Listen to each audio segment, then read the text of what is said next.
yang jarang bermain sosial media ya. Oh iya. Karena kayak aku juga di keluarga kayak ada paman, bibi yang udah 50-an gitu kan ya. Jarang banget main sosmed kan. Giliran main sosmed sekali nemu yang kayak gitu langsung panik.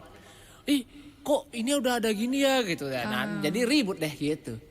Dan buzzer-buzzer tuh kayak pinter dia nyasarnya kemana gitu. Kalian pernah dapat nggak? Nita pernah dapat?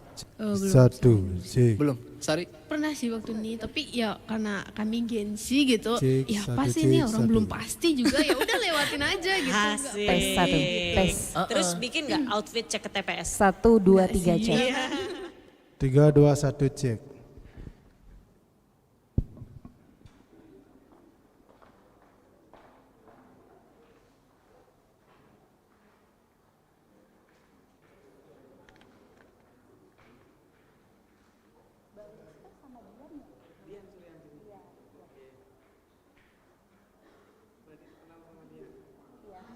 Nongkrong kadang sama suami kan, suami kan diarahin juga. Suka sama si itu, siapa pacarnya dia? Dicapai. Sering gini juga ya nanti-nanti. Ya di rumah kadang di rumah Panji saya. Tapi mereka senang-senang ngobrol gitu. Iya benar. Dari itu Banjar. ya? Nah iya di situ kan. Nah itu tuh aku outfit cek juga lah. Oh, Iya. Kan pas kebetulan pakai seragam hari Rabu ya. Oh kita pakai endek tuh pas kebetulan pas saat itu. Oh, iya. Udah gitu aku tambahin dengan sentuhan-sentuhan blazer. Iya. Itu mau nyoblos apa mau jadi komisaris? Mau blazer. Cek Mau pokoknya. blazer banget. Tapi jujur ya, aku tuh pernah salah lipat surat suara. Oh itu saking gedenya kan. Karena itu ngelebihin koran besarnya. Iya Bener. benar. Awal aku 2019 pertama kali nyoblos kan. Lucunya adalah itu nembusnya 3 kali. Jadi kan nggak sah ya jadinya ya. Iyalah. Dan aku lapor ke KPPS, Pak saya salah coblos gitu. Akhirnya diganti. Syukurnya masih ada sisa. Kalau dulu kan masih ya karena nggak se-strict sekarang gitu. Karena sekarang masih banyak pemilih pemula. Dulu masih ada. Nah kalau tahun ini itu aku buka tuh set udah kayak koran. Banget ya ampun kayak koran aku buka seret. Terus aku liatin fotonya satu-satu aku liatin. Oh ini paslon 1, paslon 2. Kalau yang cawapres, yang presiden itu udah ketara kan aku mau milih siapa gitu. Nah ini nih yang DPD, DPRD. Aku nyari dari namanya, dari fotonya. Iya ini yang itu mana. benar sih. Betul-betul yang kayak ih keren banget. Terus kita ngelipetnya nih ribet sendiri akhirnya. Plek-plek bunyi-bunyi kertas gitu loh jadinya. Jadi kelihatan banget kalau kita tuh baru pertama kali milih gitu. Aku sih udah nggak pertama kali milih ya, tapi tetap insecure karena di sebelahku tuh ada bapak-bapak. Aku nyoblosnya sendiri by the way karena ditinggal, ditinggalin duluan. Terus di sebelahku ada bapak-bapak, dia kenceng banget. Baru masuk sasa-sasa dilipat selesai. Waduh. Udah pro ya. Aku udah 2 kloter, udah 2 kloter nih yang pertama udah selesai. Ya, langsung yang kedua lagi. Ini masih di 2 lembar yang belum aku coblos bahkan. Nah pokoknya yang aku lipat kan itu yang di luarnya itu kan Garuda Pancasila ya. Oh iya. Logo Garuda yang paling luar tuh. Kok aku nggak nemu-nemu aku lipat-lipat logo foto paslon itu. Iya. Beda sama yang sebelah ya, experience soalnya udah ikut pemilu berkali-kali dia. Udah habis dilipat, aku mau masukin lagi ke kotak suaranya kan. Kotak suaranya. Aduh norak banget beneran. Aku lihat tuh ada warna-warnanya nih. Merah aku liatin ya warna merah. Didatengin sama petugas PPS. Udah dek sini saya bantu masukin. Dalam hati gini kan lama banget. Iya. Pantesan ya KPPS ini tuh untung canggih-canggih. Jadi langsung ngebantuin tanpa dimintain ya gak sih? Gak ngeleng banget tuh. Emang briefingnya keli ya? Ah. Nah, mereka persiapannya jam 3:30 pagi. Betul, udah gitu pas penghitungan juga kan, mereka juga wah sampai pagi lagi gak sih ya kan? Waktu itu soalnya aku pernah jadi petugas KPPS-nya gitu, jadi kayak aku diteleponin sama ibu kan, kok gak pulang-pulang ngapain di situ katanya? Oh iya, soalnya nih masih ngitungin. Oh banyak ya gitu kan? Iya banyak gitu. Untung pada di tempat-tempatku tuh pada sehat, pada fit semua gitu loh. Jadi nggak ada yang sakit-sakit gitu. Pokoknya anti sakit-sakit klub mereka pada semangat semuanya. Kalau Nita kan jadi salah satu termasuk anggota semi KPPS ya? Iya. Karena Bapak Iya. ikut sama anaknya gitu. Gimana rasanya mewakili Bapak untuk ngirim-ngirim surat kayak gitu? Antusias nggak sih masyarakat di sana? Lumayan antusias sih. Sebenarnya waktu undangannya itu saya ngebawain undangan bapak. Kebetulan dia karena saking hektiknya lagi, ayo selanjutnya ini, ayo selanjutnya ini. Saya langsung datang, Pak, ini undangan. Oh iya, taruh sana gitu. Oh iya. Bener. Wah lagi hektik banget. Bahkan bapak kalau saya. rumahnya belum disamperin, kok rumah saya nggak disamperin sih dek? Iya, bener. Bapak nggak bisa diganggu pasti ya di momen-momen itu ya. Saya mau bantu sih. Oh, berberapa bersaudara? Berdua. Sebetulnya saya anak pertama. Oh, jadi next yang kedua kakaknya jadi anggota KPPS, adiknya yang bantuin. Iya. Bapaknya yang mengkoordinir. Fix satu keluarga kader Indonesia. Harapan bangsa banget. Kalau Sari gimana? Ada salah satu di keluarga yang jadi petugas KPPS? Kalau keluarga sih enggak, tapi lebih tepatnya ke sepupu gitu. Lihat sepupunya berangkatnya tuh jam 4 gitu. Iya. Sari nggak tahu mereka ngapain jam 4 gitu kan, bukanya jam 7-an gitu. Oh, iya. Mereka nggak ngapain gitu jam 4, terus Sari kan ke sana tuh buat nyoblos. Nah, udah sepupunya bilang, "Kok baru datang gitu?" "Saya udah dari tadi di sini, kok kamu baru datang?" "Ya kan kakak ngapain di sini dari jam 4 gitu." Terus juga orang tuanya kan udah selesai nyoblos nih, orang tuanya udah siang nih, udah nelpon anaknya. Tapi emang udah ditunjuk dipercaya Pak. Ya. Karena kalau misalnya yang menilai yang nggak cocok itu kan pasti diusulkan. Wah, lengserin pasti gitu. Ya, biasanya masyarakat namanya kan beragam. Tapi ada yang memang vokal, ada yang berani itu pasti. Namanya masyarakat.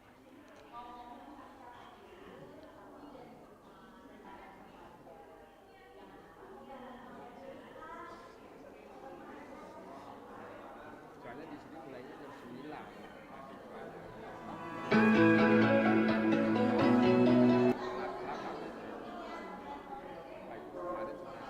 Oh gitu.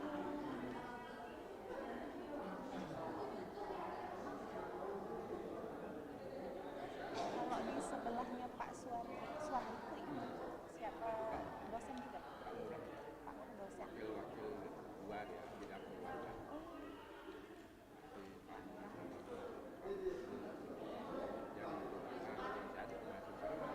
berarti Pak dosennya cuma 2 ya Pak? Ada. Yang cewek-cewek ini kayak Bu Yuli. Ini udah kasar ya. Oh, Keluar ya. iya, luar rektor deh ya. Ketua istilahnya. Oh, ketua istilahnya. Terus Bu Nancy, Ayu. Bu Ayu.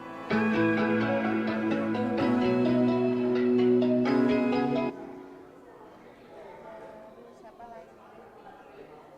Akuntansi juga Bu. Selain Bu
mungkin yang 40-an ke atas.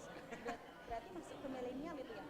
Enggak gini, kalau generasi milenial itu yang memang sekarang usianya maksimal 40. Yang kita Ya, nih, betul. kita Kita ini. masih milenial. Nah, tetapi kalau yang Gen Z ini ya mereka Iya, kayaknya mereka tuh mengabaikan deh. Iya itu, kan? nah cuman kan edukasi yang apa namanya Tapi perlu. persuasi di politik di media sosial itu memang kuat, mencerminkan bagian dari mereka. Tetapi kalau dari sisi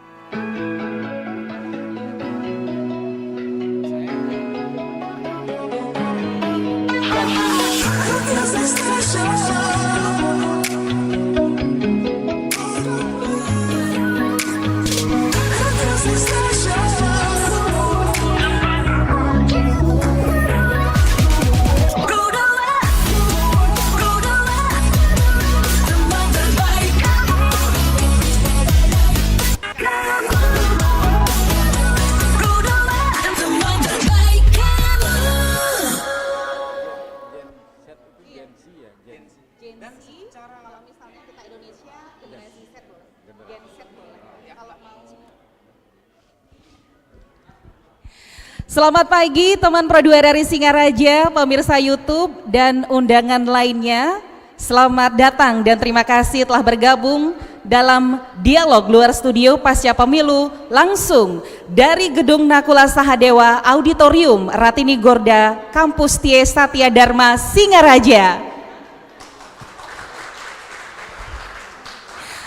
Baik, saya Ningsih akan mengajak kamu teman Pro 2, pemirsa YouTube dan juga para undangan semuanya untuk membahas topik yang sangat relevan dan menarik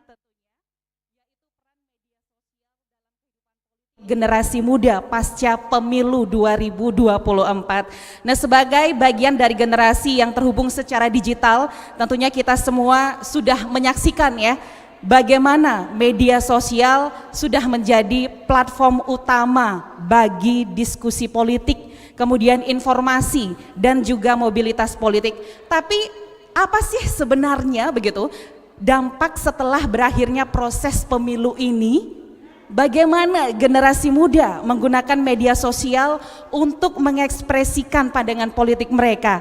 Dan apakah itu mempengaruhi partisipasi politik mereka? Nah, untuk itu kita akan jelajahi bersama ya bagaimana media sosial menjadi kekuatan yang mempengaruhi sikap politik, identitas dan tindakan generasi muda pasca pemilu ini. Untuk itu kita akan langsung temukan jawabannya dengan narasumber yang sudah hadir juga pagi hari ini, seorang akademisi ya, yaitu ada Bapak Dr. Ketut Sudarnaya MM. Om Swastiastu, selamat pagi. Om Swastiastu, selamat pagi. Baik, dan satu lagi kita juga menghadirkan narasumber seorang jurnalis, ada Bapak Iputu Mardike SPDM SI. Oke, selamat pagi. Selamat pagi Mbak Om Ningsih. Swastiastu. Swastiastu. Baik, kita langsung ke Pak Sudar dulu begitu ya, Pak Dokter ya. Kita berbicara tentang generasi muda dan juga politik begitu. Menurut data pemilih nih ya, sebanyak 56 dan 45% itu didominasi oleh generasi muda. Ya, yaitu generasi milenial dan juga generasi Z. Tentu ini adalah PR besar buat kita semua, begitu tak terkecuali dari dunia pendidikan untuk sama-sama memberikan dan juga mendapatkan pemahaman tentang pendidikan politik. Nah, menurut Pak Dokter nih selaku akademisi, apa peran pendidikan politik dalam membantu generasi milenial dan juga generasi Z memahami pentingnya keterlibatan dalam proses demokrasi pasca pemilu 2024? Silakan Pak Dokter. Ya, terima kasih Mbak Ningsih ya atas waktunya, serta saya mengucapkan terima kasih juga kepada RRI sudah ikut meramaikan acara kami di kampus Setia Satya Dharma, karena kami di sini dalam acara Desnatalis, dalam rangkaian acara Desnatalis kampus Satya Dharma Singaraja yang ke-28. Baik. Ya, terima kasih. Terus selanjutnya juga saya sampaikan ke adik-adik mahasiswa juga dan dosen yang sudah hadir, saya mengucapkan terima kasih. Selanjutnya pertanyaan dari Mbak Ningsih terkait dengan pendidikan politik khususnya pada generasi muda. Saya pertama mungkin perlu menyampaikan terkait dengan hak dan kewajiban sebagai warga negara gitu ya. Karena dalam Undang-Undang Dasar kan sudah jelas bahwa yang berdaulat itu adalah rakyat gitu ya, sesuai dengan Undang-Undang Dasar yang berdaulat rakyat. Kemudian dalam berdaulat itu untuk implementasinya kita setiap berkala setiap 5 tahun mengadakan pemilihan umum kan itu ya. Nah, dalam pemilihan umum ini tentunya banyak pihak yang terlibat, terutama masyarakat sebagai pemegang hak daripada suara kedaulatan itu gitu. Nah, saya sedikit menyinggung masalah data atau berdasarkan sensus penduduk tahun 2020 bahwa seperti yang tadi disampaikan Mbak Ningsih itu kita ada bonus demografi ya di Indonesia ini. Hampir setengah dari pemilih itu adalah generasi muda.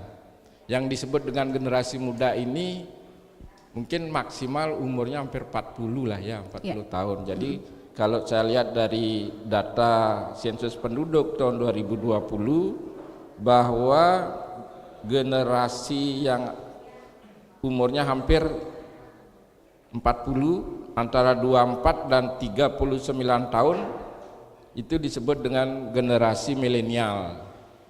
Mungkin saya tidak generasi milenial karena umur saya sudah lebih dari 40 itu Bu ya. Saya sudah hampir 58 hampir 60 lah. Jadi kalau ini milenial mungkin saya sudah generasi kolonial lah katakan gitu ya. Jadi bukan milenial lagi gitu.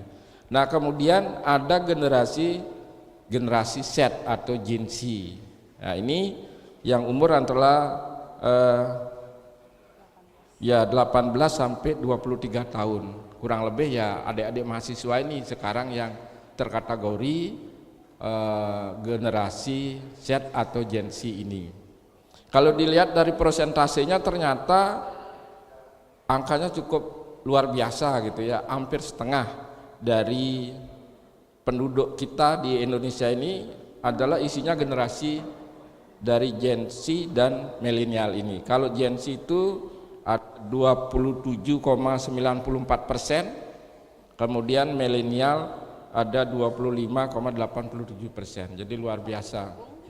Kalau digabung hampir 50% lebih, hampir 60% ya penduduk yang generasi milenial ini. Nah, cuma pertanyaannya sekarang sejauh mana generasi muda ini memahami tentang hak dan kewajibannya sebagai warga negara yang terkait dengan politik kan itu yang menjadi pertanyaan. Karena dari generasi ini terutama generasi muda, kalau dari penelitian yang dilakukan gitu ya, ternyata mereka data yang ada ya, jadi media sosial yang digunakan oleh generasi ini, yang pertama dari Instagram itu hampir 71,14% dia menggunakan Instagram, media sosial. Kemudian menggunakan TikTok 53,63%, kemudian YouTube 52,54%, Twitter 51%, Facebook 25,47. Artinya generasi muda kita ini sekarang dia hidupnya dari media sosial. Iya, begitu ya. Bisa diedukasi ke anak-anak muda, yang bisa diberikan ke anak-anak muda kita pemahaman tentang politik ini pasca pemilu 2024. Oke, saya ingin menyampaikan seperti ini. Karena generasi muda kita kan dia hampir familiar menggunakan media sosial. Kehidupannya semua serba digital gitu ya. Dan dari digitalisasi ini ternyata dari hasil penelitian juga saya sampaikan ini, generasi muda kita ini ternyata dia sangat menghargai perbedaan. Jadi baik etnis, suku, budaya, agama, dia sangat menghargai itu. Kenapa generasi muda kita sangat menghargai itu? Karena ternyata yang melahirkan generasi Z ini dengan milenial ini adalah generasi sebelumnya, yaitu generasi, kalau saya bilang generasi kolonial lah ya. Generasi kolonial. Generasi kolonial ini yang melahirkan mereka, di mana zaman saya itu terjadi banyak perkawinan campur ya, gitu. Kita kawin sama orang, kalau biasanya orang tua saya kawinnya sama tetangga sebelah gitu ya. Kalau saya sudah tidak tertarik lagi untuk pacaran sama tetangga sebelah, karena mobilitas saya sudah mulai luas. Sudah keluar gitu. Saya tahun 80-an sudah mahasiswa, saya sudah kuliahnya ke Lombok gitu, sudah keluar dari, sehingga pacarannya masa muda kan akhirnya di luar gitu. Nah, sehingga melahirkanlah generasi campuran ini, campuran perkawinan ini, sehingga mereka tidak terlalu fanatik dengan etnis. Pandangannya juga tidak terlalu sempit begitu Pak Dokter ya. Dia wawasannya sangat luas. Lebih luas ya. Kemudian ditambah lagi dengan informasi yang semakin meluas, terutama yang kaitannya dengan internet. Jadi dia karena informasinya sangat banyak itu, sehingga generasi ini nampaknya dia lebih open minded, jadi lebih terbuka dia lebih open minded dan menghargai perbedaan, termasuk di dalamnya ini adalah politik. Jadi mereka sangat menghargai perbedaan politik itu. Beda dengan generasi saya. Jadi kalau beda pilihan itu bisa jadi musuh gitu. Bisa jadi musuh. Kalau istilahnya musuh bebuyutan gitu ya. Berarti kalau dari segi pemahaman nih untuk anak muda lebih mudah paham sekarang nggak sih? Anak-anak muda sekarang apa dibilang generasi kolonial itu, Pak Dokter? Kalau generasi muda sekarang kan lebih mudah memberikan pemahaman tentang wawasan kebangsaan misalnya, karena medianya banyak sekarang.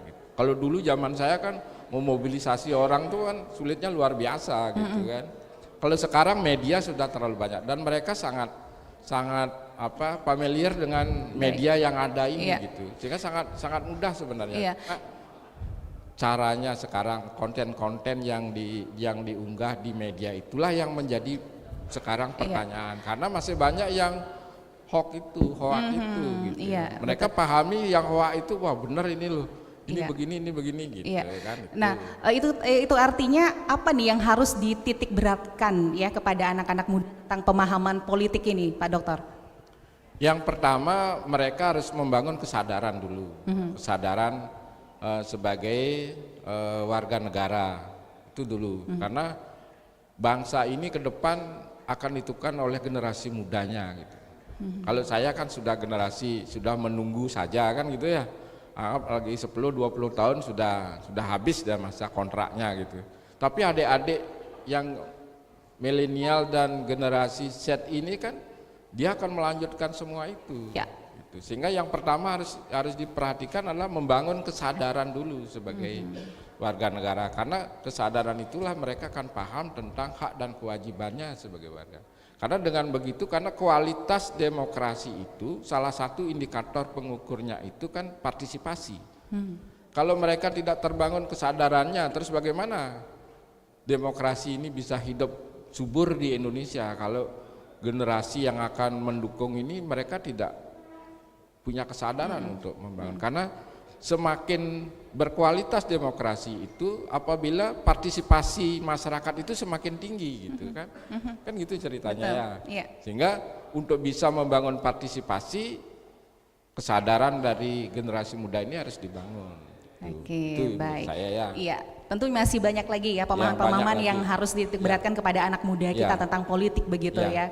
Oke, itu dari segi akademis ya. Nah, kita bakal ke Pak Putu Mardike selaku jurnalis begitu. Nah, secara garis besar juga ya, mungkin sebagai seorang jurnalis, bagaimana sih media sosial ini bisa dipakai begitu sebagai alat untuk memperkuat kohesi sosial di antara masyarakat, khususnya anak muda pasca pemilu ini. Silakan Pak Putu. Baik, terima kasih Mbak Ningsih. Tadi seru sekali diskusinya dengan Pak Ketut ya. Terima kasih juga sahabat Pro 2 RRI, Teman dan Pro 2. teman Pro 2 ya, dan pemirsa Pro 2. Jadi yang menyaksikan diskusi ini dari siaran YouTube channel. Ya. Jadi tentu senang sekali bisa sharing di sini. Yang pertama apa yang disampaikan tadi dari hasil diskusinya Mbak Ningsih dengan Pak Ketut, saya setuju sekali dari sisi data. Kita harus mengapresiasi pemilu 2024 ini sekarang berjalan sukses. Iya. Itu dulu yang pertama. Nah, yang kedua, dalam waktu dekat KPU juga pasti akan merilis hasil pemilu, memastikan siapa yang menang secara fakta. Nah, kalau kemarin bukan masalah tidak fakta, tetapi kan dari hasil survei quick count yang mungkin saja ada margin errornya beberapa persen yang tentu harus divalidasi lagi. Nah, dalam dunia media sosial kita harus pahami setiap pilpres dari dulu sejak media sosial itu ada senantiasa terjadi yang namanya polarisasi, Mbak Ningsih, atau pembelahan sosial. Jadi pembelahan sosial yang terjadi dimaksud ini adalah ya karena adanya perbedaan dukungan itu akan menimbulkan terjadinya sudut pandang dan opini yang berbeda. Nah, akan tetapi kemarin yang agak saya amati secara pribadi sebagai jurnalis itu adalah ketika pemilu 2014 dan 2019. Ketika istilah cebong kampret itu adalah bagian dari pembelahan sosial. Mungkin adik-adik tahun 2014-19 ada yang sudah memilih, mungkin ada yang belum. Iya, belum. Nah, tetapi kalau dilihat dari sisi pembelahan sosial, pada saat itu isu politik agama sangat kuat. Iya. Nah, sehingga pemetaan dan konstelasi politik juga berpengaruh. Nah, tetapi sekarang justru yang terjadi kita tidak lagi menemukan yang namanya polarisasi cebong dan kampret. Tetapi yang panas itu justru di tataran elit. Ya mungkin kembali karena memang dinamika politik yang sangat tidak bisa diprediksi. Nah, terkait dengan masalah pembelahan sosial, saya melihat justru ini tidak terjadi di kalangan generasi Z dan generasi milenial. Kalau yang saya amati. Itu karena apa? Yang pertama karena generasi milenial ini mereka sudah menunjukkan keterlibatannya dan memilih pemimpin yang terpilih potret dari perwakilan mereka. Itu salah satu bahwa mereka hadir dan mereka menentukan nasib bangsa mereka karena salah satu paslon kita lihat mewakili dari generasi milenial itu sendiri. Nah, kemudian anak-anak milenial ini memang mereka paham bagaimana bermedia sosial. Mereka bukan pendatang baru, mereka bukan newcomer. Bahkan media sosial yang mereka gunakan platformnya banyak.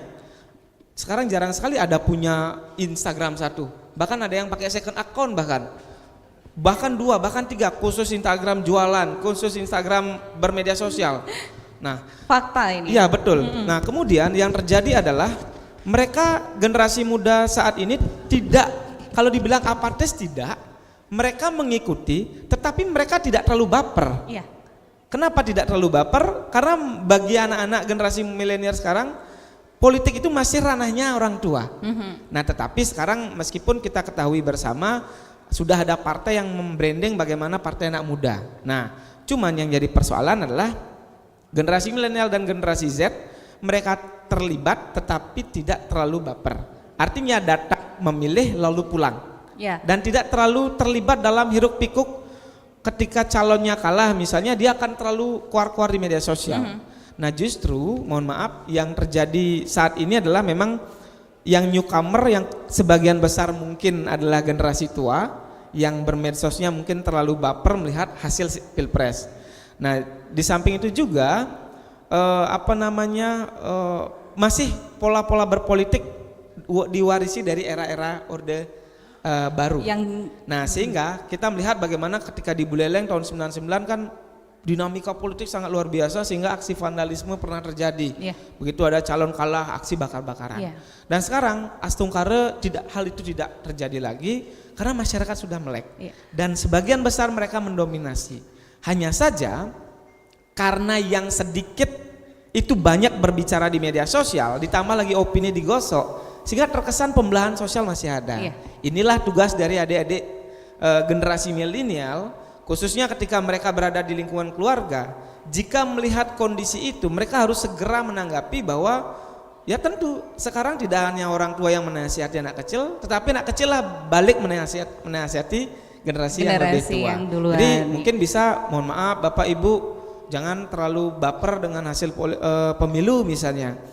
Sekarang sudah saatnya kita bekerja, dukung pemerintahan terpilih, karena bagaimanapun juga Indonesia masih membutuhkan tangan-tangan generasi muda untuk membangun dari berbagai lini seperti itu. Iya, oke, itu dilihat dari generasi mudanya. Iya. Nah, kemudian kalau dari media sosial begitu ya, seperti apa seharusnya sebagai media sosial untuk mewadahi begitu Iya. untuk informasi-informasi politik biar tidak ada informasi yang hoax gitu. Oke, nah sekarang ketika generasi muda itu mainnya sekarang di berbagai macam platform media sosial, baik yang memang sifatnya seperti Instagram, Facebook, Twitter, kemudian ada TikTok. Memang kita ketahui bersama bahwa media sosial mereka memberikan persuasi politik yang sangat kuat.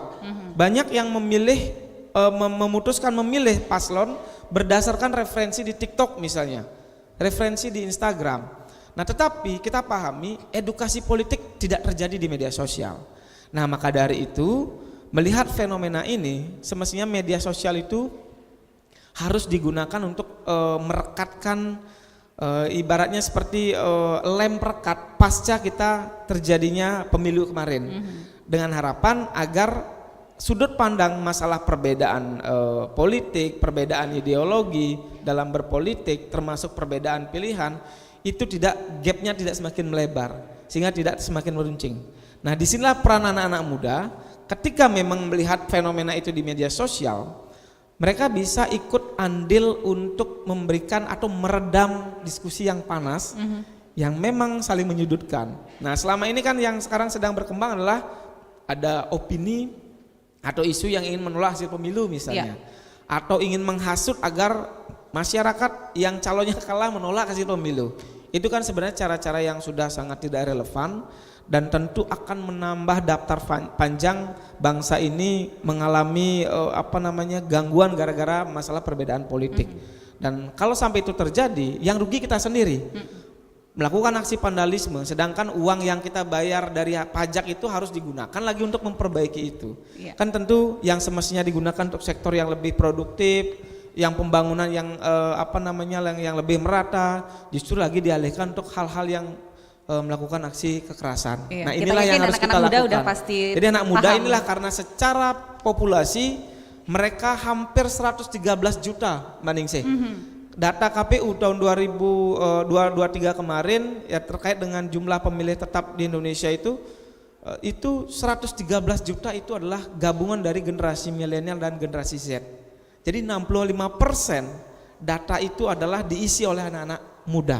Jadi anak-anak muda lah yang sekarang mengendalikan Indonesia. Betul. Buktinya pemimpin yang terpilih itulah mewakili dari representasi anak muda. Nanti kita pengen tahu nih langkah-langkah praktis apa sih yang bisa diambil ya buat memastikan kalau informasi yang beredar di media sosial itu tetap akurat dan bisa dipercaya oleh anak-anak muda begitu. Tapi kita tahan dulu jawabannya.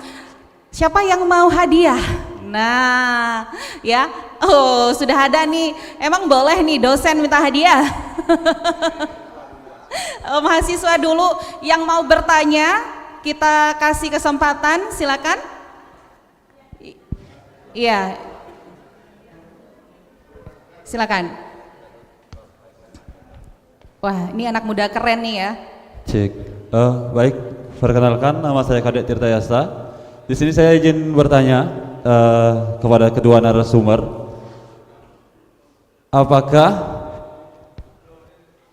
hal yang menjadi peran penting kenapa anak-anak muda tidak begitu terpengaruh terhadap isu-isu politik di media sosial, mengingat generasi Z ataupun anak muda itu kebanyakan bermain media sosial, namun ketika isu-isu politik itu tersebar, anak-anak muda tersebut tidak begitu terpengaruh. Terima kasih. Baik, terima kasih. Ya, bisa terima hadiahnya. Ada lagi? Ya, silakan. Oh ya, yang di depan.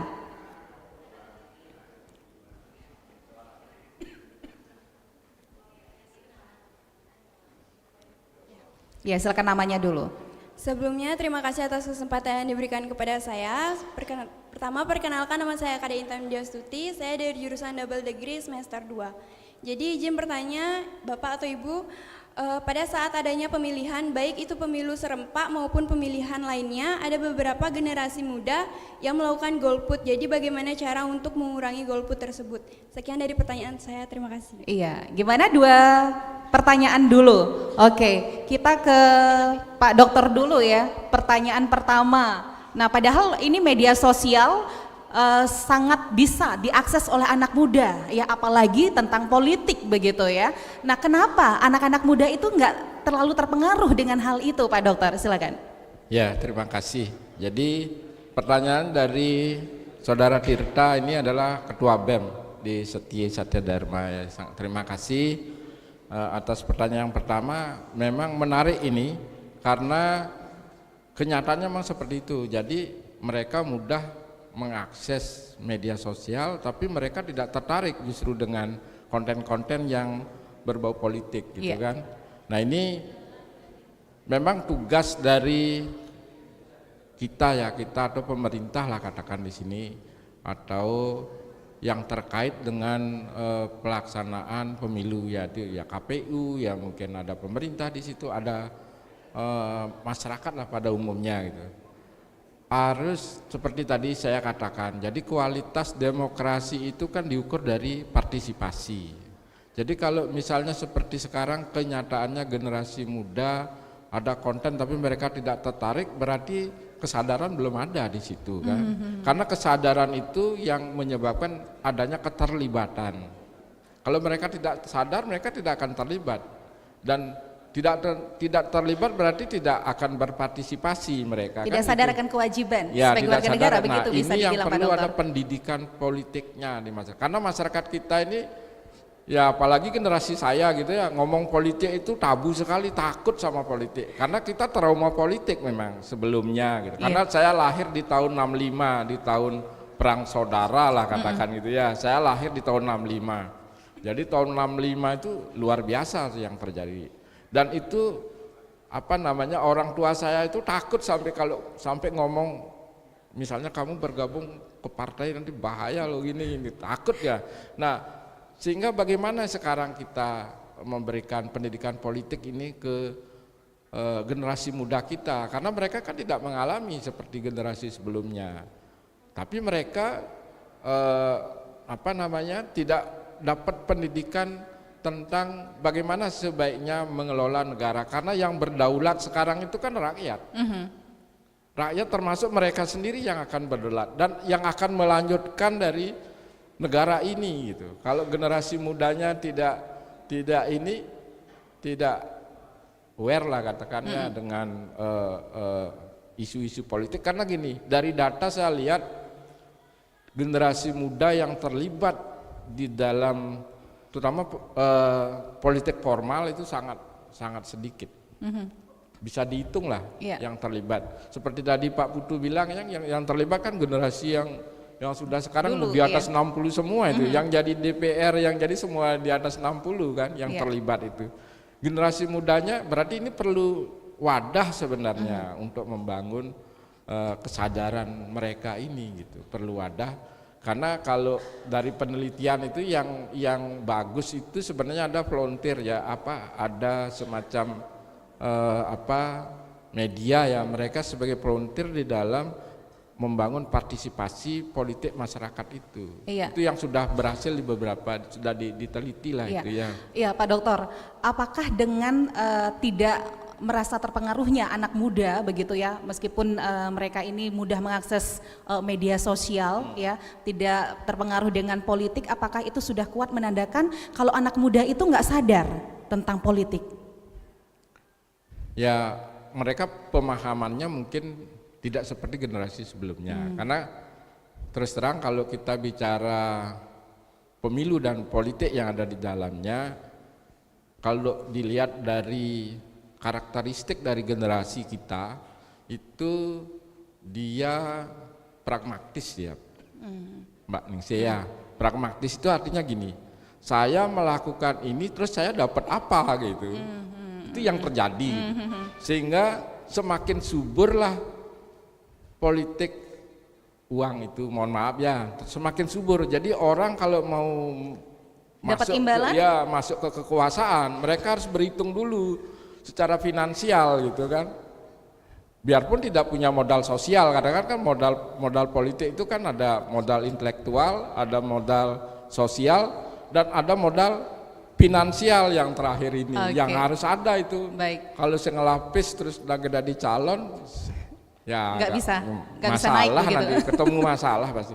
Karena generasi, kalau dari data yang dilihat, generasi kita ini kebanyakan pragmatis ini. Pragmatis itu artinya mereka akan berhitung gitu, berhitung dulu. Makanya ya seperti kemarin itulah, saya juga ya karena sebagai akademisi kan kita posisinya di tengah-tengah saja gitu kan, jadi tidak memihak ke kanan ke kiri, biar apa yang ya ini, karena sampai hari ini saya tetap bersyukur gitu. Bersyukurnya begini, sampai hari ini kita sebagai warga negara masih bisa melanjutkan cita-cita dari para pendahulu itu. Masih bisa dan masih merasa aman-aman saja gitu. Artinya gini, karena kalau kita ngomong di orde sebelumnya gitu kan, dulu orang keluar rumah aja takut dia. Kenapa takut? Karena stabilitas tidak terjaga. Stabilitas. Kalau kita ngomong di zamannya orde baru kan ada trilogi pembangunan. Jadi ada stabilitas, ada ekonomi pertumbuhan, kemudian ada pemerataan, kan ada 3 itu dulu yang tapi yang pertama dia harus stabilitas dulu dijaga, sehingga masyarakat itu akan mudah dia untuk beraktivitas, bekerja, melakukan pertumbuhan ekonomi, sehingga perekonomian itu bisa tumbuh dengan baik. Kan gitu. Cuma permasalahannya kemarin kan di pemerataan itu, karena ya memang bagaimana bisa merata orang, rezekinya mungkin beda-beda ya, enggak tahu, atau mungkin ada yang dan sebagainya. Baik, itu dari segi akademis begitu ya.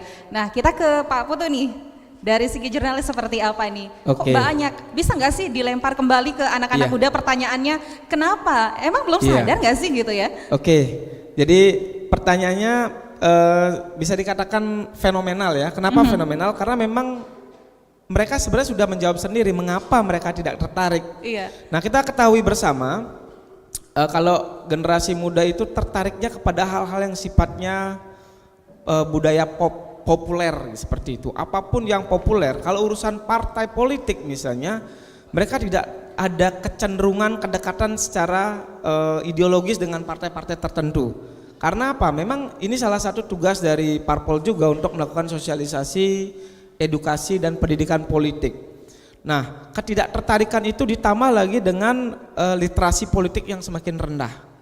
Nah, tadi sudah disinggung masalah pragmatisme politik, itu memang terjadi saat ini. Buktinya bagaimana? Artinya apapun yang membuat mereka menjatuhkan pilihan, mereka akan bertanya apa yang menguntungkan untuk saya. Nah, makanya kemarin sampai serangan pajar, ada yang berupaya untuk melaporkan seperti itu, tapi kembali lagi ketika dibuktikan agak susah-susah gampang. Nah, jadi kalau masalah ketertarikan dalam dunia politik itu terjadi mungkin, nah ini asumsi saya secara pribadi, pertama karena memang generasi muda saat ini sekarang berada dalam zona nyaman, apapun semua sudah terpenuhi. Mohon maaf, sehingga ada sebutan generasi strawberry. Kenapa generasi strawberry? Jadi ketika ada pressure sedikit, mereka tidak kuat, akhirnya kasus bunuh diri itu jadi di generasi muda. Kemarin kan baru heboh sekali bagaimana anak masih belia sekali mencoba untuk mengakhiri hidupnya gara-gara masalah yang sangat-sangat bisa dikatakan sepele seperti itu. Nah, jadi pressure terhadap generasi muda yang begitu tidak begitu kuat, sehingga membuat hidup mereka kondisinya nyaman, sehingga akan hal-hal yang berbau politik itu terlalu jauh. Jadi beda kalau misalnya generasi pelajar yang mahasiswa yang di era tahun 98-an itu karena mereka memang ada keterpanggilan dengan era orde baru yang mungkin dianggap otoriter, sehingga mereka harus turun seperti itu. Tapi karena kondisi sekarang serba nyaman, sehingga menganggap politik itu terlalu jauh dan tidak ada kedekatan secara psikologis. Tidak ada keterlibatan begitu ya? Tidak ada keterlibatan. Dan inilah yang harus diwaspadai khususnya partai politik. Karena kenapa pragmatisme meningkat? Karena politik identification. artinya kedekatan secara psikologi, emosional dengan partai politik di Indonesia khususnya bahkan di Bali itu rendah. Akibatnya pragmatisme politik lah yang menguat. Nah, maka dari itu kemarin dari hasil risetnya Profesor Burhanuddin Muhtadi, pakar komunikasi politik dari Universitas Syarif Hidayatullah Jakarta, 33% masyarakat Indonesia sebagian besar tahun 2019 kemarin itu terlibat dalam praktik money politik. Dan sekarang saya khawatir itu angkanya lebih besar lagi. Nah, inilah yang semestinya diwaspadai. Nah, ketertarikannya itu misalnya bisa dimulai dari hal-hal yang sederhana. Minimal melibatkan mereka dalam berbagai diskusi publik. Contohnya seperti ini. Nah, penyelenggara pemilu juga semestinya harus lebih intens masuk sejak dini. Sejak dini dalam artian karena pendidikan politik itu tidak hanya jadi anak yang akan memilih, tapi bahkan dari SD pun, karena itu bagian dari tanggung jawab kewarganegaraan. Nah, maka dari itu keterlibatan boleh tidak terlalu aktif, tetapi jangan sampai apatis terhadap politik. Buta terburuk itu adalah buta politik. Jadi penyair Jerman pernah menyebut bahwa buta terburuk itu adalah buta politik. Harga pulsa, HP itu dipengaruhi oleh komoditas politik. Harga gula, apalagi harga beras. Ya, itulah yang menyebabkan kenapa kita tidak boleh buta politik. Begitu ada kesempatan untuk menunjukkan kita punya kuasa kedaulatan, ya kita harus turun untuk mencoblos. Nah, maka dari itu saya khawatir kemarin generasi muda banyak memilih agak ngawur tusukannya. Karena mereka nggak kenal calon-calonnya. Siapa yang dipilih ya, gitu ya. Nah, saya khawatirnya di bilik suara kalian sampai 8 menitan menghabiskan waktu. Ya. Bahkan ketika berhadapan paku, ada yang sampai semuanya dicoblos. Karena apa? Karena nggak kenal. Iya. Coba bayangkan kalau generasi usia kalian mulai melek politik, kemudian ada yang mewakili generasi muda, meskipun bapaknya dulu bukan siapa-siapa, bukan anak menteri misalnya, bukan anak ketua umum parpol, tapi karena keterlibatan ingin memberikan edukasi politik kepada generasi seusianya, dia bisa menjadi orang yang secara patronase mungkin akan diikuti. Akhirnya apa? Generasi punya semacam role model. Siapakah role model kita? Ya tentu harus diwakili oleh mereka. Nah, jadi mau tidak mau parpol harus lebih gencar turun, memberikan edukasi politik dan mengkader berdasarkan secara berjenjang, bukan lagi muncul secara dadakan yang tiap 5 tahun sekali. Ini adalah salah satu kegagalan. Maka saya sangat heran ketika setiap pemilu kada ada sampai parpol yang tidak pernah bisa mengusung calon, padahal waktu 5 tahun itu selalu ada. Sehingga yang terjadi adalah pragmatisme politik. Ketika mereka menggunakan dukungan, ya tentu harus ada konsekuensi apa yang bisa nanti didapatkan feedbacknya. Dari elit sudah tidak memberikan edukasi sehingga di bawah pun akhirnya sama. Nah, itulah yang salah satu faktor kunci, generasi muda akan lebih tertarik hal-hal yang sifatnya populer dan politik itu sangat tabu bagi mereka. Iya, berarti itu tandanya pendidikan politik tidak hanya 5 tahun saja begitu. Betul, ya? Yeah. Harus continue. Iya, oke. Nah, kemudian pertanyaan kedua, kenapa justru ini generasi muda adalah pemilih terbanyak begitu di tahun ini, tapi justru masih ada yang golput? Bagaimana nih tanggapannya? Ya dari Pak Putus sekalian langsung. Sebenarnya tadi sudah dijawab ya. Karena mereka tidak memiliki orientasi. Siapa yang akan mewakili saya? Jangankan memilih, kenal pun tidak, ya enggak?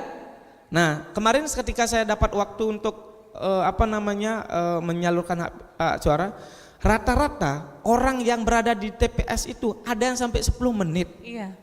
Membuka lembaran saja mereka bingung, siapa yang harus dicoblos.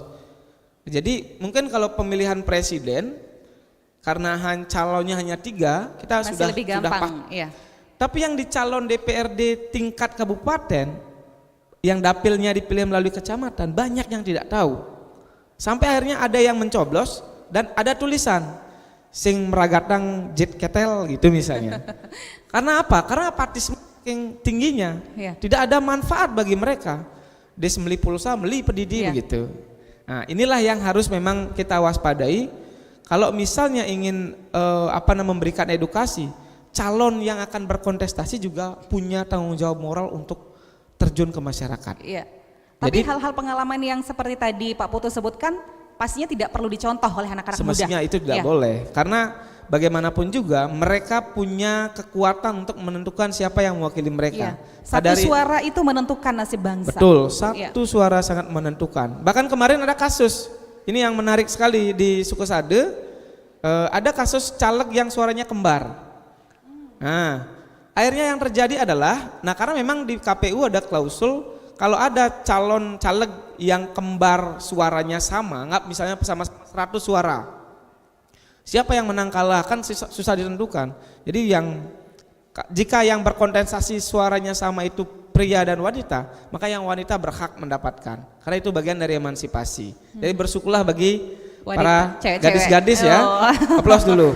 Nah kemudian jika kasusnya misalnya seperti itu, pria-pria yang berkontestasi sama, maka ketersebaran titik suaranya itulah yang dihitung. Kalau ada yang menang di sebarannya 14 desa misalnya, lawan yang 7 desa, maka yang 14 desa yang bisa menang.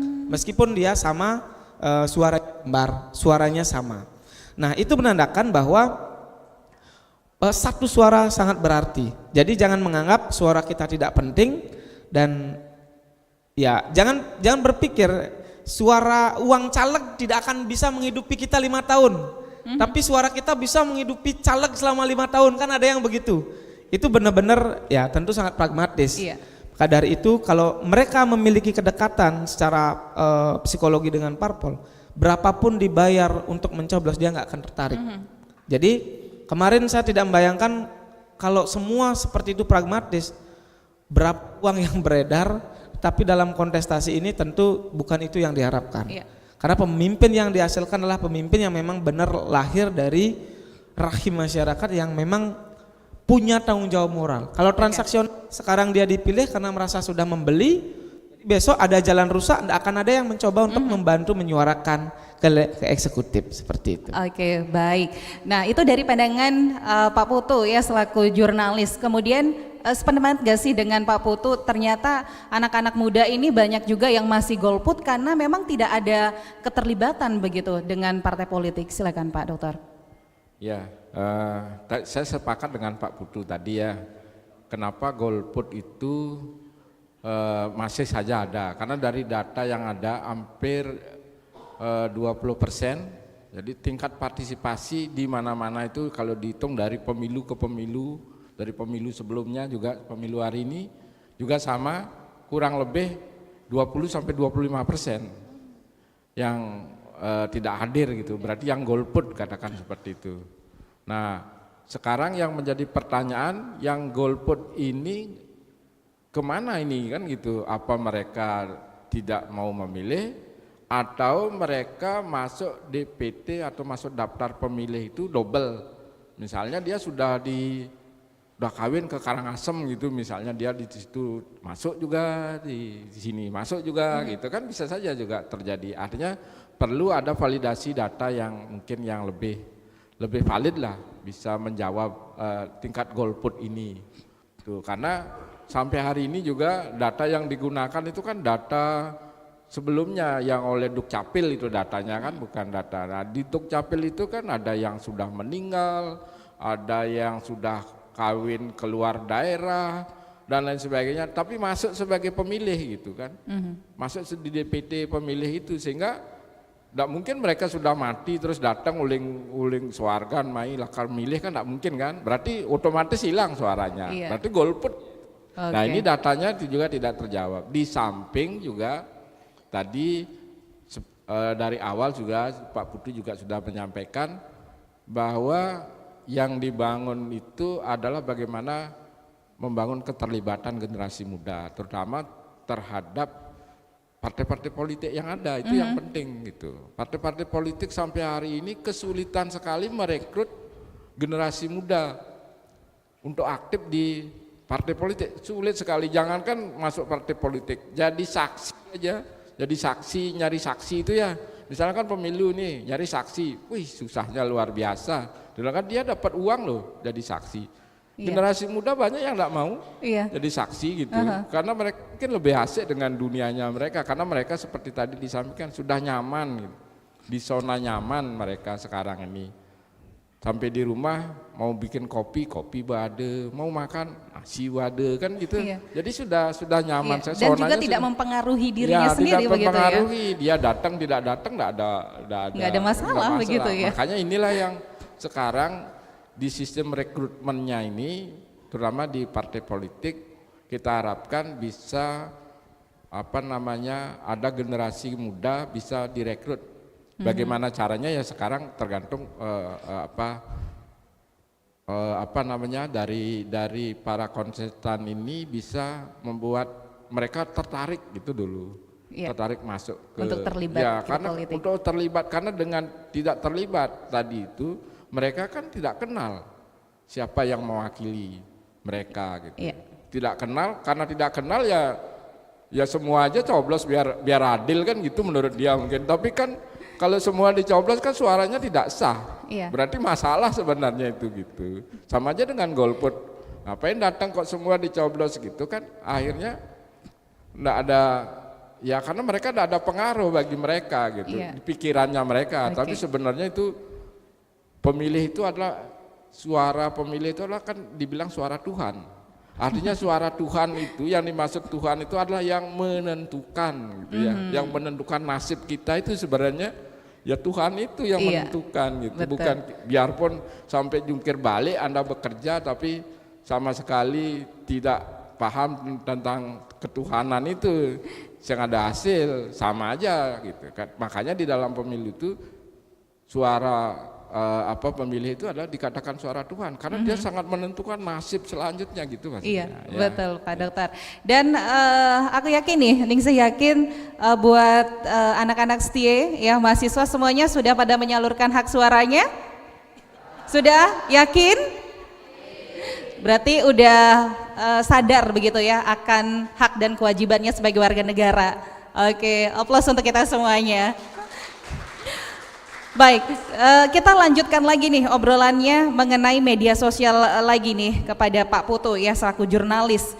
Ada nggak sih langkah-langkah praktis begitu yang bisa diambil atau yang bisa dipakai buat memastikan kalau informasi yang beredar di media sosial itu bisa akurat?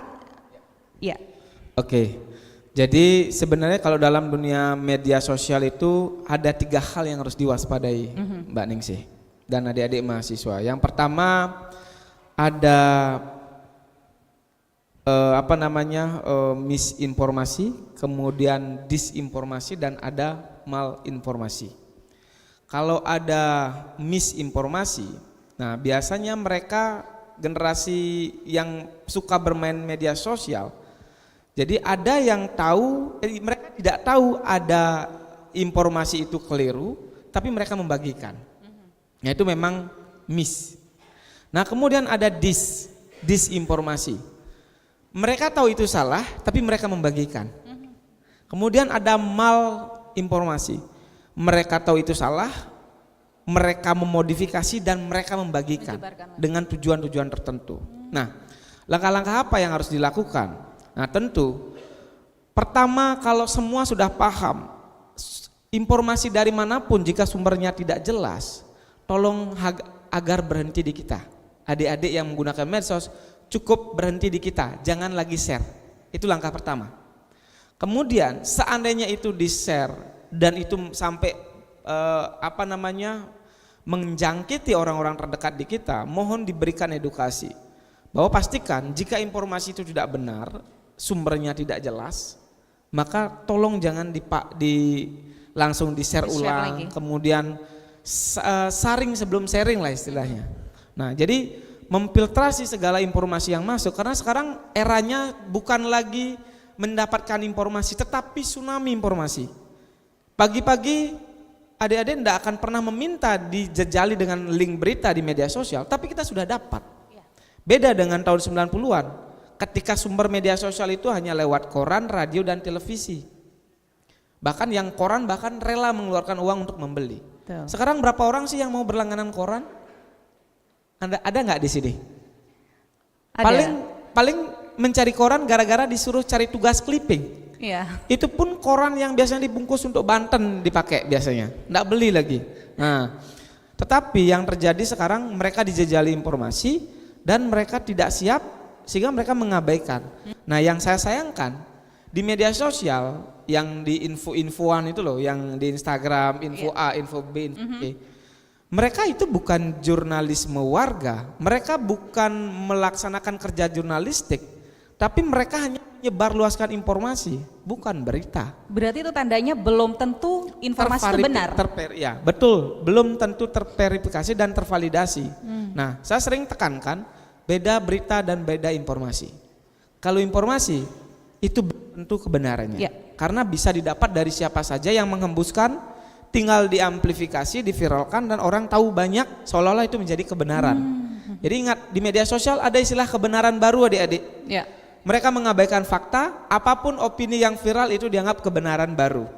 Jadi tidak perlu mereka memverifikasi, yang penting ramai yang membicarakan menjadi kebenaran baru. Nah, kemudian kalau berita ada kerja jurnalistik, mereka turun ke lapangan wartawan, memverifikasi, memvalidasi, wawancara, diterbitkan di media massa yang sudah berizin.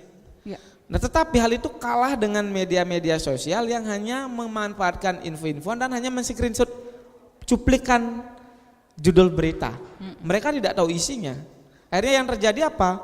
Inilah yang mengalami terjadinya literasi digital yang semakin bagi saya itu tidak maksimal. Akibatnya mereka mudah men-share ulang tanpa memahami isinya. Ada yang terjebak dari sisi judul, mudah untuk men-share.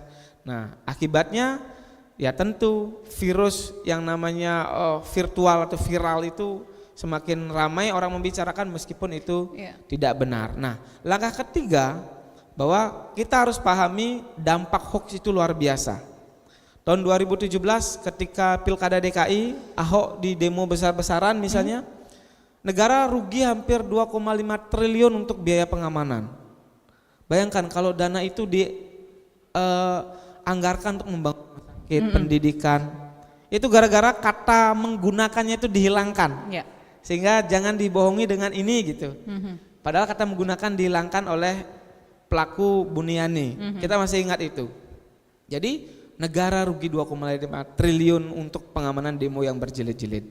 Nah, hal ini jangan sampai terjadi, karena dampak secara psikis, psikologis, material, mental itu luar biasa bagi hoax.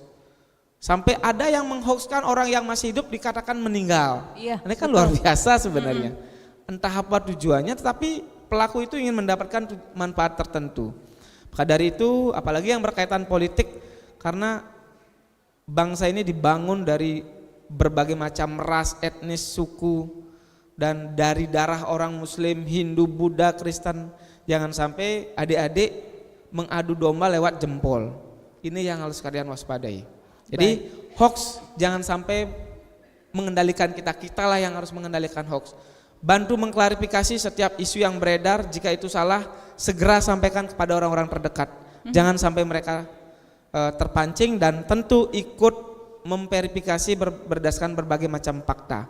Sumbernya banyak lewat berita, media cetak, elektronik, televisi. Maka dari itu adik-adik harus terliterasi.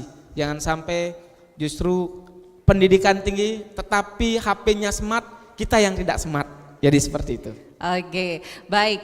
Saya ingin ke Pak Dokter dulu, tapi kita jeda. Siapa yang mau bertanya lagi atau mau dikasih pertanyaan? Bertanya, oke silakan. Pak Suardike sabar.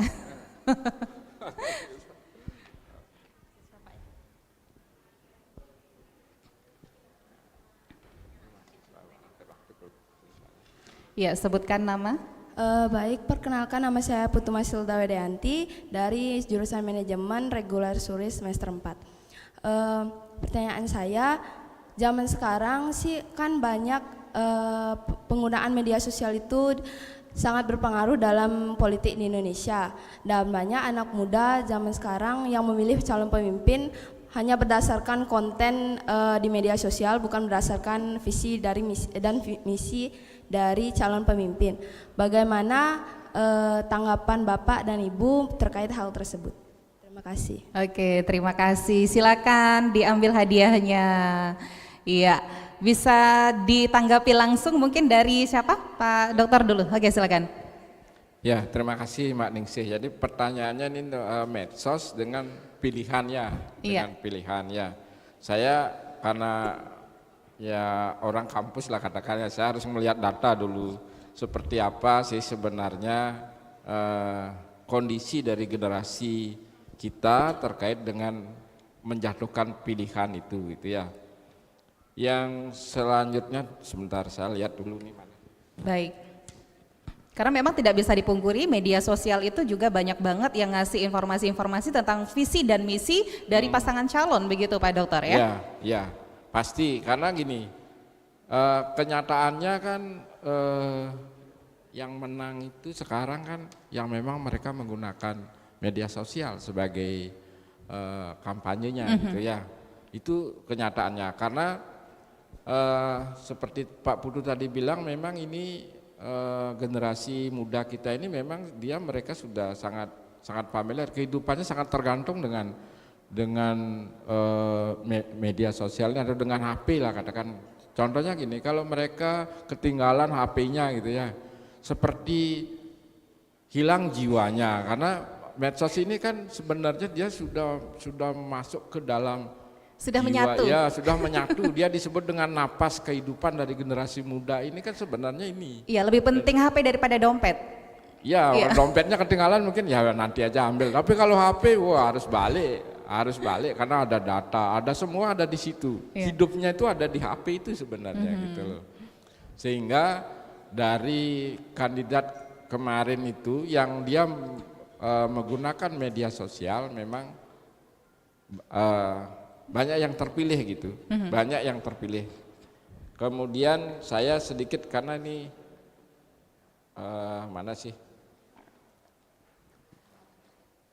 Ntar dulu ya Mbak ya, saya lihat dulu seperti apa sih pilihan generasi muda terkait dengan karakteristik pemimpin yang dipilih oleh generasi muda ini saya ada datanya. Jadi sumbernya dari CIS 2022. Yang pertama hampir 31% generasi muda itu memilih pemimpin yang jujur dan tidak korupsi. Itu yang ada datanya ini.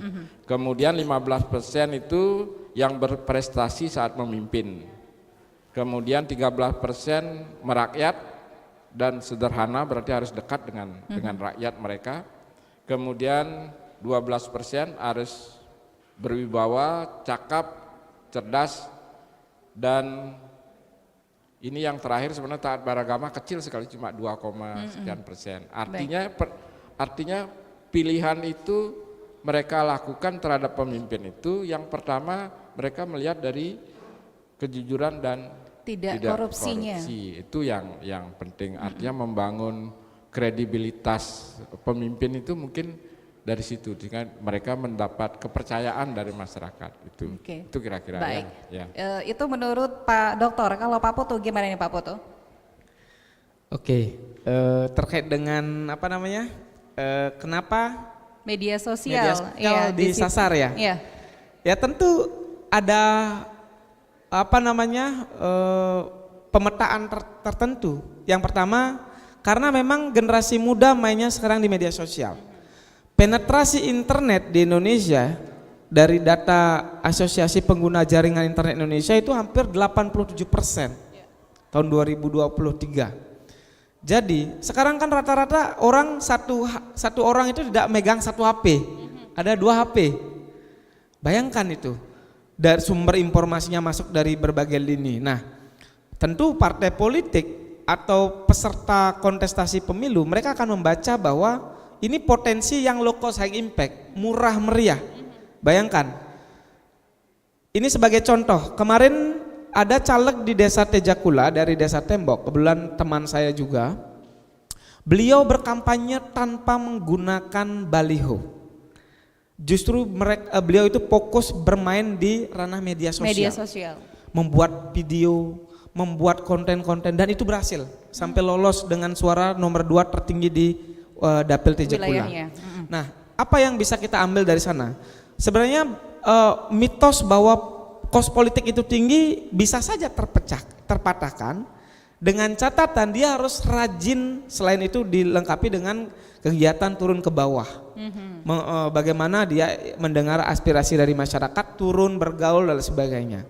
Nah, konten itu memang hanya sifatnya memaniskan apa yang sudah dilakukan, apa yang agenda selanjutnya yang akan dia lakukan, dan itu tidak menimbulkan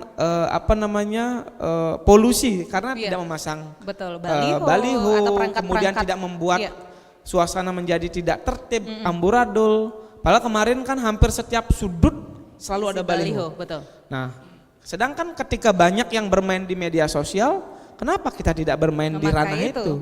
Yang low cost high impact, paling hanya big konten dibantu untuk editing dan sebagainya, ya tentu itu akan jauh lebih efektif. Bisa di-share. Nah, akhirnya apa yang terjadi? Sebagian besar media media sosial itu jadi ceruk untuk mencari meraup simpatisan pemilih. Karena dianggap efektif.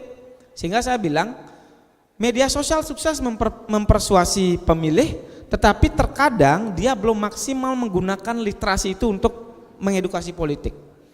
Dampaknya bagaimana? Ya memang kemarin kan kita ada debat sampai 5 kali. Tapi setelah debat survei lagi. Tidak berpengaruh terhadap elektabilitas. Paling banyak berpengaruh sampai tinggi itu 6%. Tapi yang bahkan itu tidak terjadi. Ada yang 1% naik, ada yang turun 1%. Tidak berpengaruh.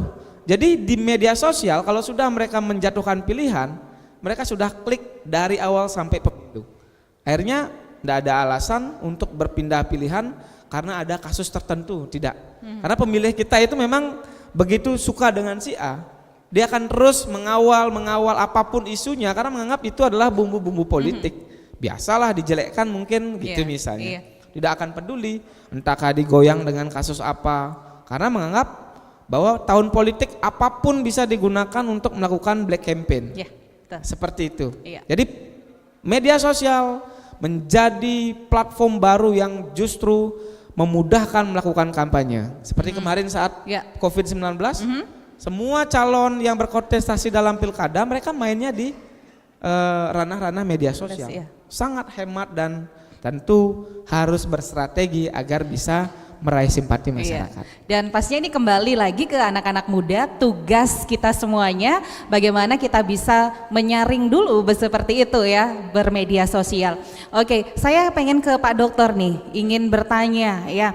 Nah, bagaimana nih di lembaga-lembaga pendidikan bisa meningkatkan kesadaran politik generasi milenial dan Gen Z setelah pemilu 2024 ini, Pak Dokter? Baik, terima kasih Mbak Ningsih. Jadi kita di lembaga pendidikan memang ada, kalau di kampus kita ada mata kuliah wajib ya. Kalau dulu mata kuliahnya itu cuma Pancasila gitu ya. Sekarang Pancasila dan kewarganegaraan. Sebenarnya di situ secara secara akademis kita bisa memberikan pendidikan politik kepada mahasiswa, terutama generasi muda kita gitu. Nah, tetapi ya karena memang kita sangat kalau kuliah seperti kuliah offline ya tatap muka, terus dosennya ngomong, mahasiswanya kadang-kadang enggak dengar dia gitu, sehingga memang harus ada pola pembelajaran yang berbeda. Seperti sekarang kan kita ada namanya kampus merdeka ya, jadi kampus merdeka. Jadi mahasiswa itu sebenarnya tidak harus belajar di kampus juga, mereka bisa langsung ke lapangan melihat bagaimana biar mereka bisa langsung merasakan gitu, biar langsung bisa merasakan apa yang terkait fenomena-fenomena yang terjadi begitu. Ya, pendidikan politik ini gitu kan. Karena gini, kalau saya lebih kepada pola pendidikan yang istilahnya itu kalau dalam pendidikan itu ada namanya learning by doing. Learning by doing, artinya ya jangan terlalu diprogram begitu.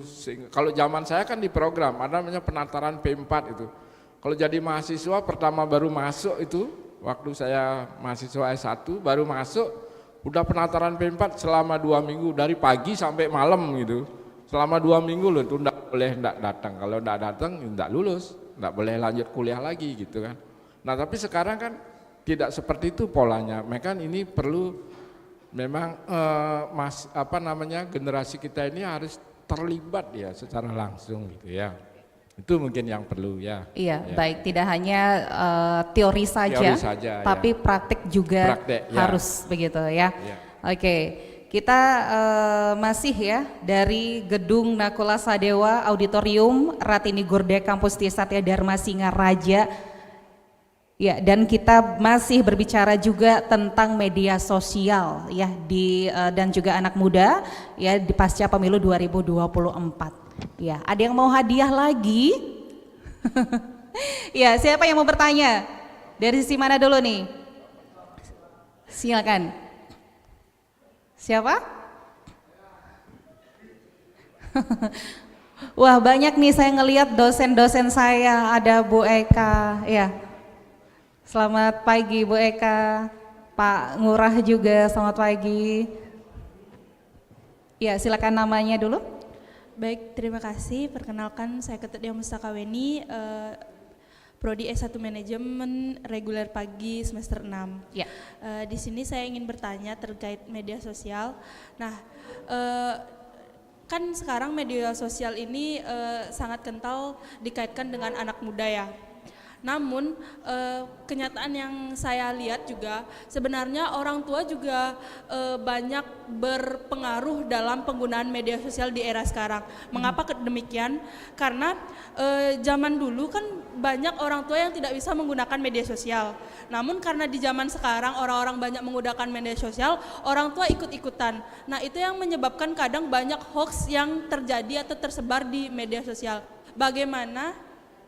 Bagaimana peran pemerintah juga kan nggak adil kalau anak muda saja yang dibilang menggunakan media sosial tidak benar. Pada kenyataannya orang tua pun juga masih banyak yang salah dalam menggunakan media sosial. Nggak terima nih. Ya, baik, sekian, terima kasih. Oke, terima kasih. Siapa dulu yang mau nanggapin? Pak Putu, silakan.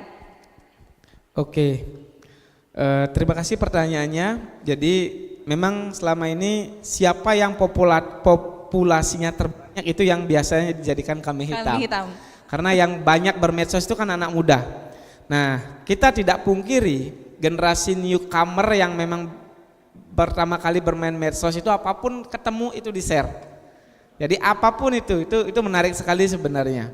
Nah, kalau berkaitan dengan peran pemerintah, kalau saya lihat di Buleleng misalnya, itu bahkan Dinas Kominfo Santi membentuk khusus yang namanya CSIRT kalau tidak salah. Jadi khusus mengawal berita-berita hoax. Dan bahkan yang paling sering terjadi adalah media sosialnya pejabat-pejabat kena hack. Iya. Ada yang sampai minta pulsa, kaget kan? Misalnya ada sekda mengatasnamakan sekda minta pulsa, uang, iya. Ada ngurusin lelang dan lain sebagainya. Nah, kalau kita tidak jeli, begitu mudahnya kita akan ikut membagikan dan kita akan terkena. Nah, sekarang jangankan yang seperti itu, orang mengirimkan link undangan perkawinan saja lewat WA, itu sudah dimainkan oleh oknum-oknum tertentu. Saya kalau ada dapat WA yang ada linknya itu saya nggak berani buka. Yang ada APK-nya ya? Ya, karena resikonya apa? Ya, apalagi semua transaksi keuangan kita lakukan lewat HP. Adik-adik rata-rata pakai aplikasi keuangan yang memang kita gunakan untuk bertransaksi dan itu beresiko. Nah, tugas pemerintah semestinya dia harus ikut andil dalam pertama mengedukasi, kedua melakukan langkah konkret. Jika ada isu-isu yang seperti itu, tolong segera klarifikasi dan ranahnya di media sosial juga.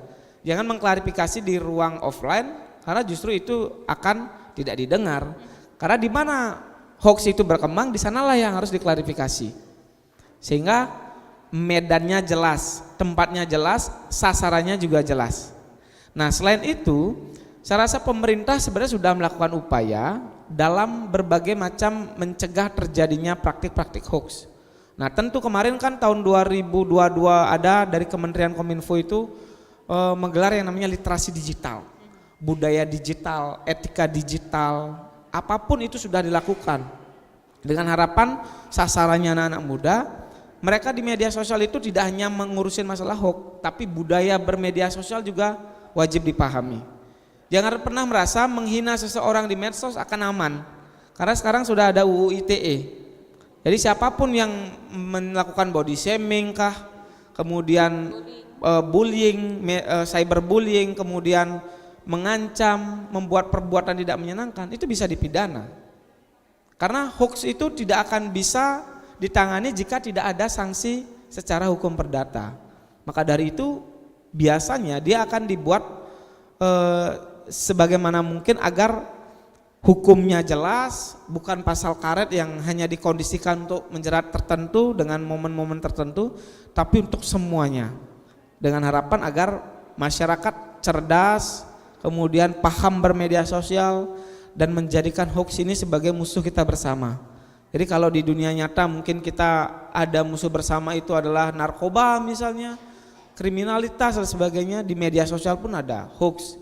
Dan itu ruginya minta ampun, membuat kita menjadi mengalami berbagai macam hal-hal negatif secara psikis, mental, kemudian kerugian secara imaterial. Kalau kalian misalnya ditipu lewat media sosial, ada yang mengaku atas nama ini jual beli sepeda motor dan kita percaya transfer, kan banyak kasus seperti itu.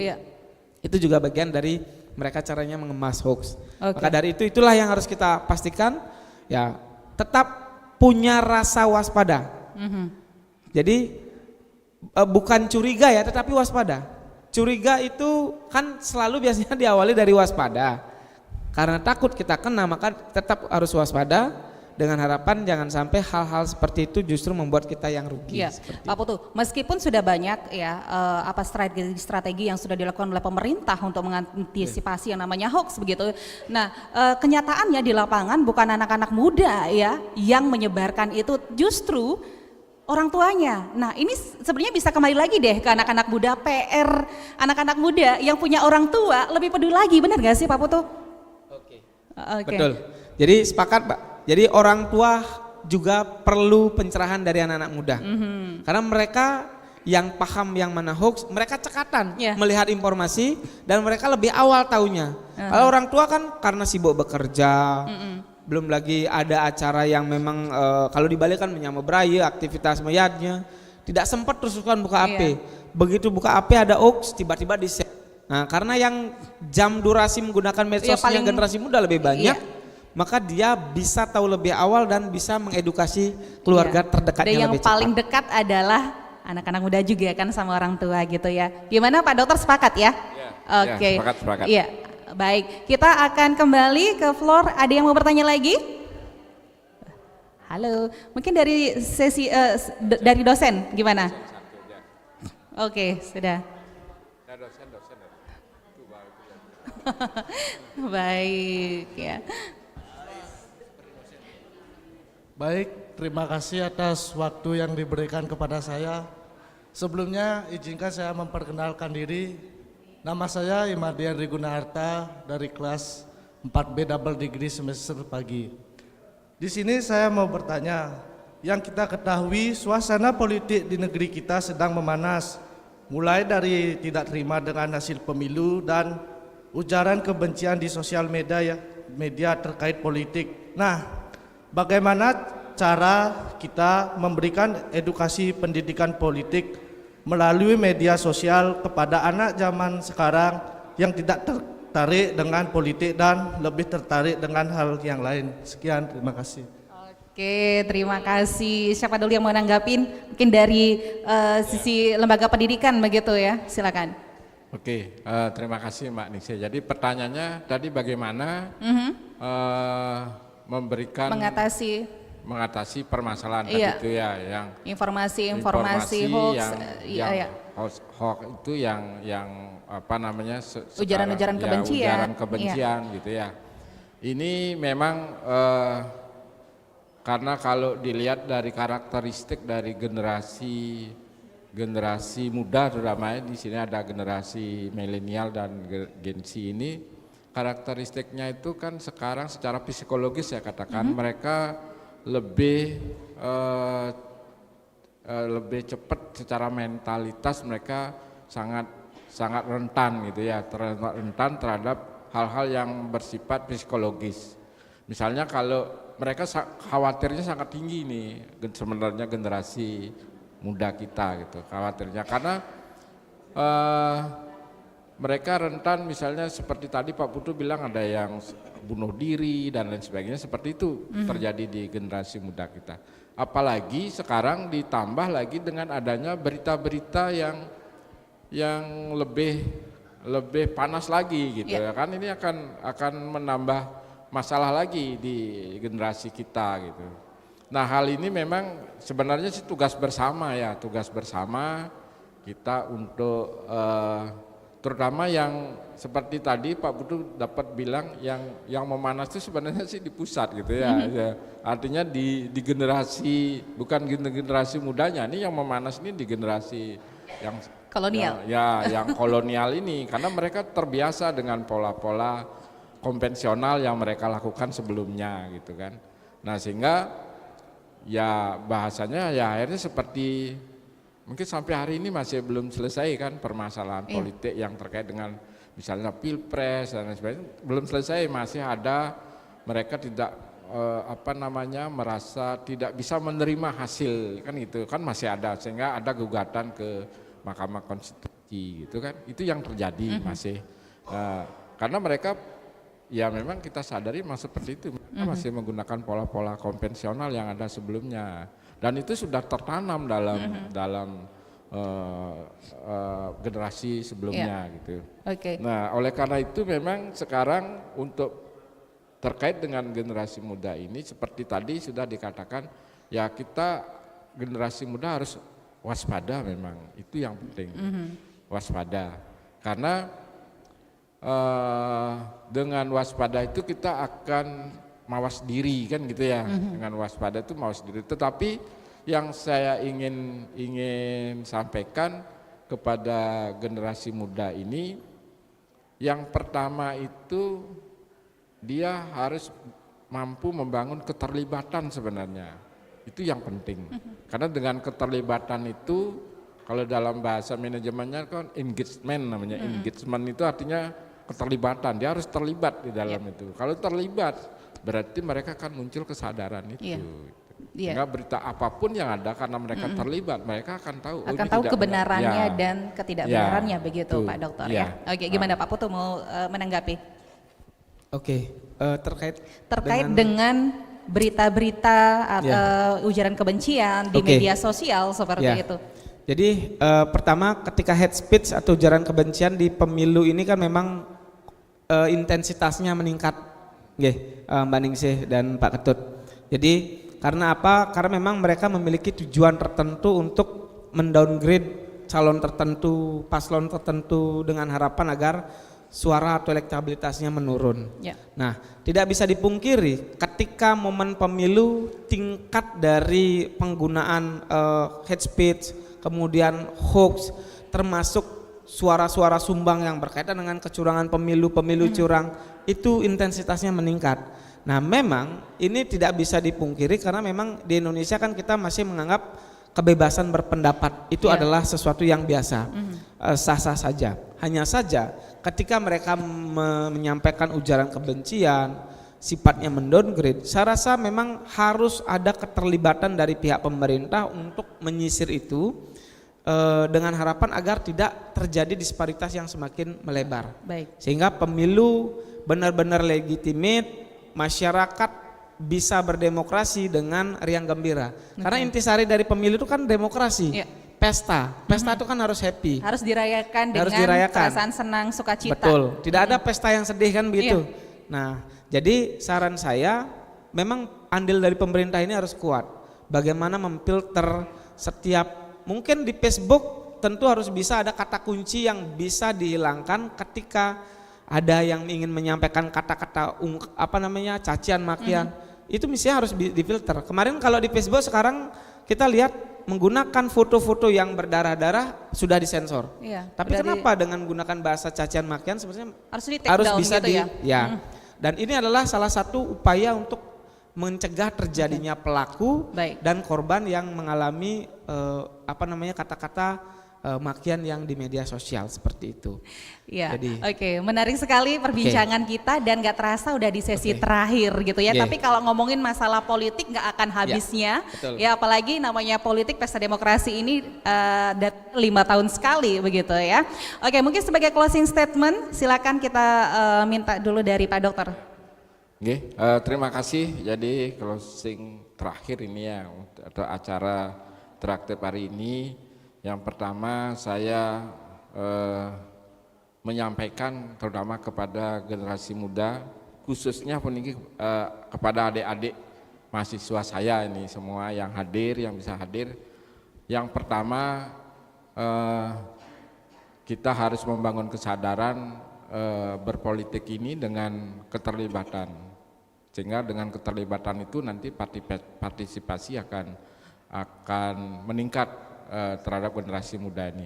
Yang selanjutnya dengan sistem pola pendidikan yang saya harapkan itu ada learning by doing, artinya kita sambil jalan harus belajar gitu, sambil jalan belajar, karena ini pemilu kan setiap 5 tahun terjadi kan, berarti kan harus ada pembelajaran yang terus berjalan sehingga setiap 5 tahun ketemu lagi seperti hal yang seperti ini gitu ya. Mungkin itu yang Iya, terima kasih Pak Dokter. Selanjutnya Pak Putu. Ini closing statement saya bahwa kita di jurnalis punya tanggung jawab moral untuk mengawal demokrasi. Kemarin dari mulai persiapan baik penyelenggara KPU maupun pengawas Bawaslu, kami di media massa, di jurnalis khususnya di Buleleng ikut mengawal, mengkritisi jika misalnya ada hal-hal yang kurang dirasa kurang maksimal.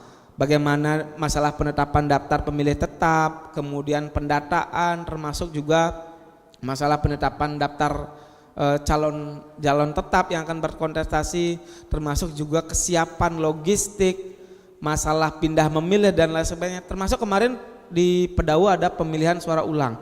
Kami di media ikut mengkritisi dan tentu kenapa kami lakukan itu dengan harapan agar pemilu ini berjalan lancar, legitimate, karena media massa ataupun jurnalis punya hak untuk menjadi kontrol sosial. Nah, di samping itu masyarakat yang menggunakan media sosial juga diharapkan semakin bijak, karena jangan sampai pertemanan dipertemukan oleh Instagram, Facebook, kemudian dipecah lagi oleh Pilpres atau oleh pemilu, kan malu. Kita bertemu dengan teman SMA yang sudah lama tidak ketemu, kemudian akrab di medsos, bikin grup karena beda pilihan, akhirnya dipecahkan lagi oleh media massa ataupun media sosial. Jadi jangan sampai seperti itu. Maka dari itu saya berharap ya pemilu hajang 5 tahunan, memilih pemimpin yang legitimate. Jangan gunakan juga itu menjadi ajang membuat hubungan kita menjadi semakin retak, minimal sama teman, jangan sampai itu terjadi. Jadi kan Pilpres hanya sebatas sebagai saluran berdemokrasi, aspirasi, tapi jangan sampai merusak persahabatan, pertemanan dan hubungan sosial dengan masyarakat. Seperti itu. Terima kasih Pak Putu. Dan itu tandanya kita bisa simpulkan juga ya untuk dialog kita pagi hari ini, bahwa media sosial itu memainkan peran yang sangat signifikan dalam membentuk politik dan juga partisipasi generasi muda pasca pemilu.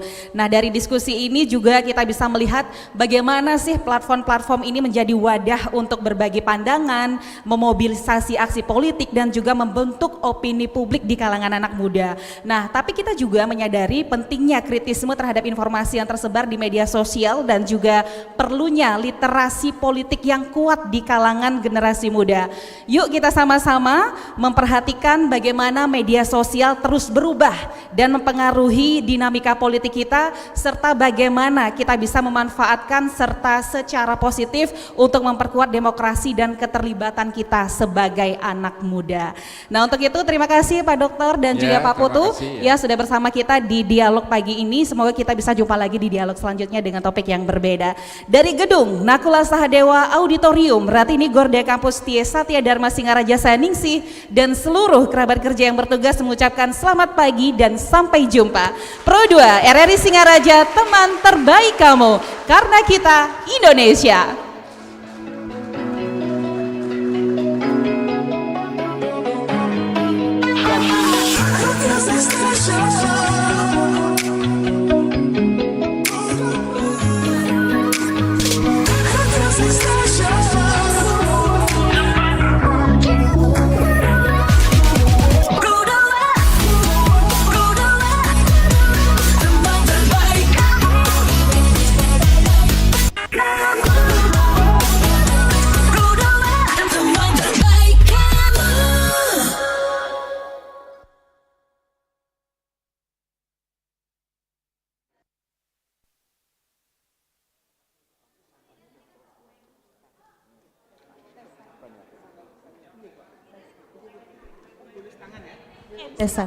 Ya, mohon perhatian untuk adik-adik mahasiswa ya, untuk sampah snack yang sudah diterima mohon dibawa ya.